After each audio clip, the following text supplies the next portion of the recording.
Hi friends, ఈరోజు ఈ వీడియోలో వర్క్ బ్లౌజ్ ని ఈజీగా ఎలా కట్ చేసుకోవాలో చూద్దాం.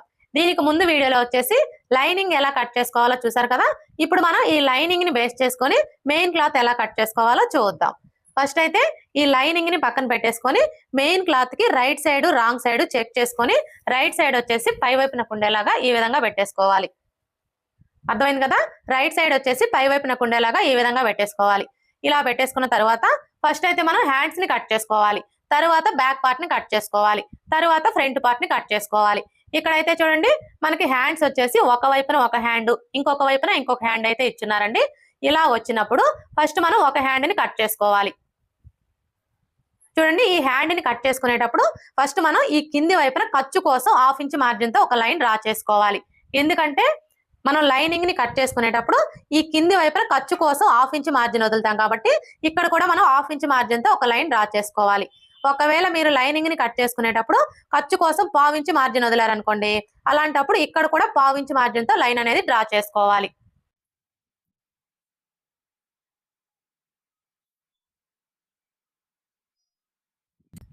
ఇలా డ్రా చేసుకొని ఈ ఎక్స్ట్రా క్లాత్ ని కట్ చేసుకోవాలి.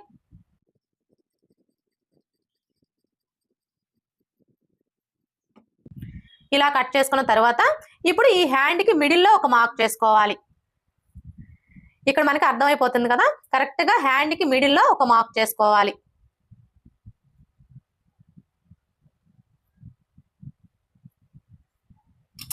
ఇలా మార్క్ చేసుకున్న తర్వాత ఇప్పుడు ఈ లైనింగ్ ని తీసుకొని ఈ విధంగా పెట్టేసుకోవాలి.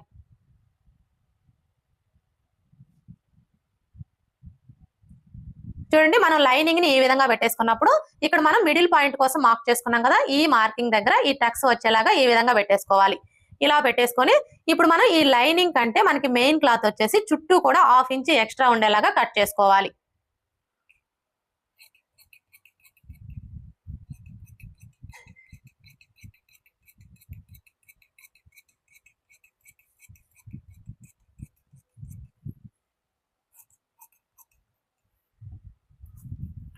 ఇలా కట్ చేసుకున్న తర్వాత ఇక్కడ ఒక టక్స్ పెట్టుకోవాలి. అంటే ఇక్కడ మనం మిడిల్ పాయింట్ కోసం మార్క్ చేసుకున్నాం కదా, ఇక్కడ టక్స్ పెట్టుకోవాలి.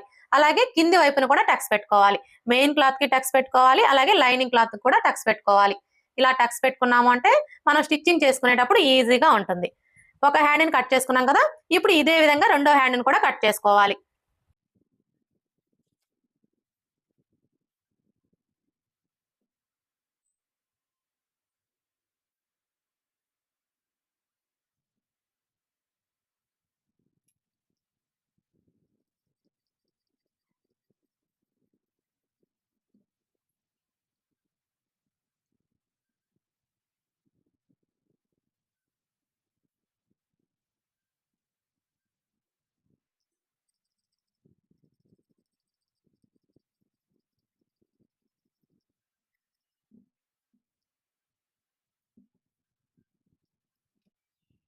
రెండో హ్యాండ్ ని కూడా కట్ చేసుకున్నాం కదా, ఇప్పుడు బ్యాక్ పార్ట్ ని కట్ చేసుకోవాలి.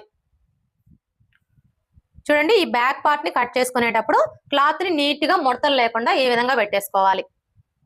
ఇలా పెట్టేసుకున్న తర్వాత ఇప్పుడు ఇక్కడ ఒక లైన్ డ్రా చేసుకోవాలి.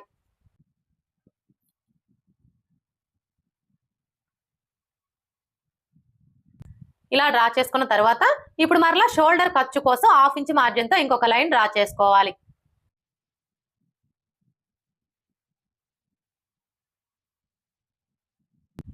ఇలా డ్రా చేసుకున్న తర్వాత ఇప్పుడు మనకి ఇక్కడ నెక్ వెడల్పు ఎంత ఉందో ఒకసారి కొలుచుకోవాలి. నెక్ వెడల్పుని కొలుచుకునేటప్పుడు ఇక్కడ నుంచి టేప్ ని విధంగా పెట్టేసుకొని ఇలా కొలుచుకోవాలి.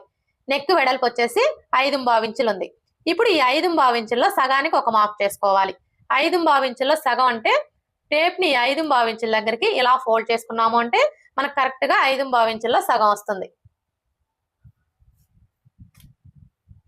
ఇలా మార్క్ చేసుకున్న తర్వాత ఇప్పుడు మరలా ఇక్కడ కూడా మనకి నెక్ వెడల్పు ఎంత ఉందో చూసుకొని అందులో సగానికి ఒక మార్క్ చేసుకోవాలి.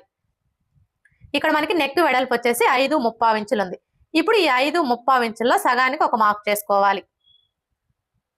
ఇలా మార్క్ చేసుకున్నాము అంటే మనకి స్ట్రైట్ గా లైన్ డ్రా చేసుకోవడానికి ఈజీగా ఉంటుంది. ఇప్పుడు ఈ రెండు మార్కింగ్ని కలుపుతూ స్ట్రైట్ గా ఒక లైన్ డ్రా చేసుకోవాలి. ఇలా డ్రా చేసుకున్న తర్వాత ఇప్పుడు నెక్ పొడవు ఎంత ఉందో కొలుచుకోవాలి. నెక్ పొడవుని కొలుచుకునేటప్పుడు ఇక్కడ నుంచి టేప్ ని ఈ విధంగా పెట్టేసుకొని ఇక్కడ వరకు కొలుచుకోవాలి. మనకి నెక్ పొడవు ఎంత ఉంది? 10.5 ఇంచులు. నెక్ వెడల్పు వచ్చేసి 5.5 ఇంచులు, నెక్ పొడవు వచ్చేసి 10.5 ఇంచులు. ఇప్పుడు మనం ముందుగా కట్ చేసుకున్న ఈ లైనింగ్ కూడా నెక్ పొడవు, నెక్ వెడల్పుని కొలుచుకోవాలి. ఫస్ట్ అయితే నెక్ పొడవుని కొలుచుకోవాలి. చూడండి, నెక్ పొడవు వచ్చేసి 10.5 ఇంచులు. ఇక్కడ కూడా మనకి నెక్ పొడవు వచ్చేసి 10.5 ఇంచులు వచ్చింది. అంటే మనకి కరెక్ట్ గా సరిపోయింది. అలాగే ఇక్కడ మనకి నెక్ వెడల్పు వచ్చేసి 5.5 ఇంచులు వచ్చింది కదా. ఇప్పుడు ఇక్కడ ఎంత ఉందో కొలుచుకోవాలి. నెక్ వెడల్పుని కొలుచుకునేటప్పుడు ఇక్కడ మనం రెండు వైపులా కూడా టక్స్ పెట్టుకున్నాం కదా. ఇప్పుడు ఈ టక్స్ దగ్గర నుంచి టేప్ ని విధంగా పెట్టేసుకొని ఈ టక్స్ దగ్గరికి కొలుచుకోవాలి. చూడండి, మనకి నెక్ వెడల్పు ఎంత వచ్చింది? 5.5 ఇంచులకి ఒక్క గీత తక్కువ ఉంది. ఇక్కడ ఎంత ఉంది? 5.5 ఇంచులు ఉంది. అంటే మనకి ఒక్క గీత తక్కువ ఉందన్నమాట. ఒక్క గీత ఎక్కువ వచ్చినా తక్కువ వచ్చినా ప్రాబ్లం ఏమీ లేదండి. అదే మీకు నెక్ వెడల్పు వచ్చేసి 1/2 ఇంచ్ కానీ లేదంటే 1 ఇంచ్ కానీ ఎక్కువ తక్కువలు వచ్చాయనుకోండి, అలాంటప్పుడు మనం ఈ నెక్ వెడల్పుని అడ్జస్ట్ చేసుకోవాలి. ఇలా చెక్ చేసుకున్న తర్వాత ఇప్పుడు ఈ లైనింగ్ ని ఈ విధంగా పెట్టేసుకోవాలి. చూడండి, మనం లైనింగ్ ని ఈ విధంగా పెట్టేసుకున్నప్పుడు ఇక్కడ మనం మెయిన్ క్లాత్ కి మిడిల్ పాయింట్ కోసం మార్క్ చేసుకున్నాం కదా రెండు వైపులా కూడా. అలాగే లైనింగ్ కూడా మిడిల్ పాయింట్ కోసం రెండు వైపులా టక్స్ పెట్టుకున్నాం కదా. ఈ టక్స్ రెండు కూడా ఈ మార్కింగ్ దగ్గరకు వచ్చేలాగా చూసుకోవాలి. ఇలా పెట్టేసుకున్న తర్వాత ఇప్పుడు ఇది వచ్చేసి గమ్ బాటిల్ అండి. ఈ గమ్ బాటిల్ తోటి మనం ఈ లైనింగ్ ని మెయిన్ పీస్ ని జాయింట్ చేసేసుకోవాలి. చూడండి, ఈ లైనింగ్ ని ఇలా ఫోల్డ్ చేసుకోవాలి. ఇలా ఫోల్డ్ చేసుకొని ఈ విధంగా నెక్ రౌండ్ చుట్టూ కూడా డాట్స్ పెట్టుకోవాలి.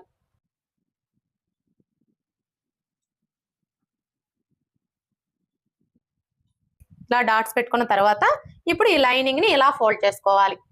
ఇలా ఫోల్డ్ చేసుకొని మీ హ్యాండ్ తో ఈ విధంగా ఒకసారి ప్రెస్ చేయండి. ఇలా ప్రెస్ చేసుకున్న తర్వాత ఇప్పుడు ఒకసారి ఐరన్ చేసుకోవాలి. ఈ విధంగా ఐరన్ చేసుకున్నాము అంటే మనకి లైనింగ్ మెయిన్ పీస్ వెంటనే జాయింట్ అయిపోతుంది.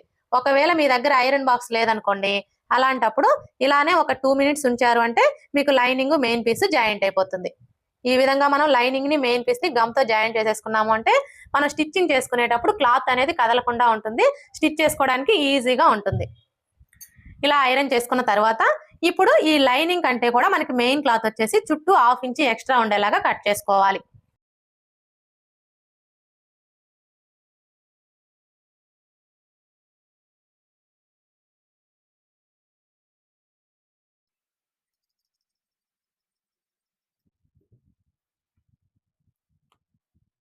చూసారా, మనం లైనింగ్ ని మెయిన్ పీస్ ని ఈ విధంగా గమ్ తో జాయింట్ చేసుకున్నాము అంటే మనకి క్లాత్ అనేది కదలకుండా ఉంటుంది. మనం ఈ నెక్ తిప్పుకోవడానికి ఈజీగా ఉంటుంది.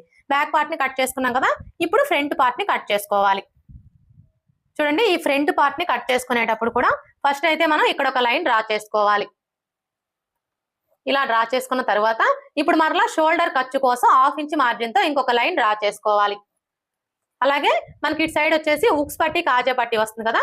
ఇప్పుడు ఈ ఉక్స్ పట్టి కాజా పట్టి సైడ్ వచ్చేసి ఇక్కడ ఒక లైన్ డ్రా చేసుకోవాలి. ఇలా డ్రా చేసుకున్న తర్వాత ఇప్పుడు మరలా ఉక్స్ పట్టి కాజా పట్టి ఖర్చు కోసం ఇంకొక లైన్ డ్రా చేసుకోవాలి 1/2 ఇంచ్ మార్జిన్ తో. ఇలా డ్రా చేసుకున్న తర్వాత ఇప్పుడు ఇక్కడ చూడండి మనకి వర్క్ లైన్ కనిపిస్తుంది కదా. ఇప్పుడు ఈ వర్క్ లైన్ పక్కన ఇలా మార్క్ చేసుకోవాలి. ఇలా మార్క్ చేసుకున్న తర్వాత ఇప్పుడు మనకి ఇక్కడ ఫ్రంట్ నెక్ పొడవు ఎంత ఉందో ఒకసారి కొలుచుకోవాలి. మనకి ఇక్కడ నెక్ పొడవు వచ్చేసి 6.5 ఇంచులు ఉంది. ఇప్పుడు మనం ముందుగా కట్ చేసుకున్న ఈ లైనింగ్ ని తీసుకొని ఈ విధంగా పెట్టేసుకోవాలి. ఇలా పెట్టేసుకొని ఇక్కడ కూడా మనం ఒకసారి నెక్ పొడవు ఎంత ఉందో కొలుచుకోవాలి. చూడండి, నెక్ పొడవు వచ్చేసి 6.5 ఇంచులు ఉంది. ఇక్కడ కూడా మనకి 6.5 ఇంచులే ఉంది. అంటే మనకి నెక్ పొడవు అనేది కరెక్ట్ గా సరిపోయింది. ఇలా చెక్ చేసుకున్న తర్వాత ఇప్పుడు ఈ లైనింగ్ ని ఈ విధంగా పెట్టేసుకోవాలి.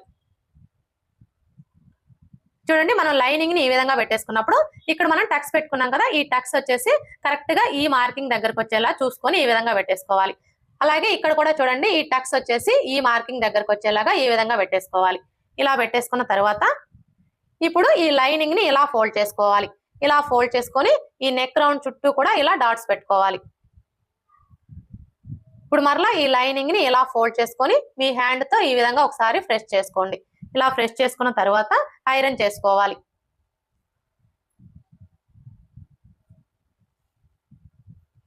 వర్క్ బ్లౌజ్ ని స్టిచ్ చేసేటప్పుడు మనం ఎప్పుడైనా సరే ఈ విధంగా గమ్ తో జాయింట్ చేసుకొని ఒకసారి ఐరన్ చేసుకున్నాము అంటే మనకి స్టిచ్చింగ్ చేసుకోవడానికి చాలా ఈజీగా ఉంటుందండి.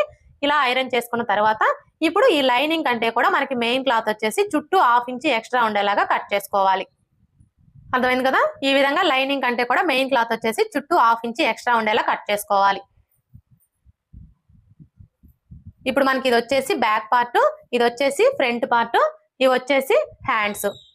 ఇక మనం ఈ మిగిలిన క్లాత్ లో వచ్చేసి ఇంకొక ఫ్రంట్ పార్ట్ కట్ చేసుకోవాలి, అలాగే షేప్ బెల్ట్ కూడా కట్ చేసుకోవాలి. ఈ ఫ్రంట్ పార్ట్ షేప్ బెల్ట్ ఇప్పుడే కట్ చేసుకోకూడదండి. మనం ఈ నెక్ తిప్పుకున్న తర్వాత ఈ ఫ్రంట్ పార్ట్ ని బేస్ చేసుకొని ఇంకొక ఫ్రంట్ పార్ట్ ని కట్ చేసుకోవాలి. ఓకే ఫ్రెండ్స్, చూసారు కదా లైనింగ్ ని బేస్ చేసుకొని మెయిన్ క్లాత్ ని ఈజీగా ఎలా కట్ చేసుకోవాలో నెక్స్ట్ వీడియోలో వచ్చేసి ఈ బ్లౌజ్ ని ఈజీగా ఎలా స్టిచ్ చేసుకోవాలో చూద్దాం. ఈ వీడియో కనుక మీకు నచ్చినట్లయితే లైక్ చేయండి, షేర్ చేయండి, అలాగే సబ్స్క్రైబ్ చేసుకోండి. Thanks for watching.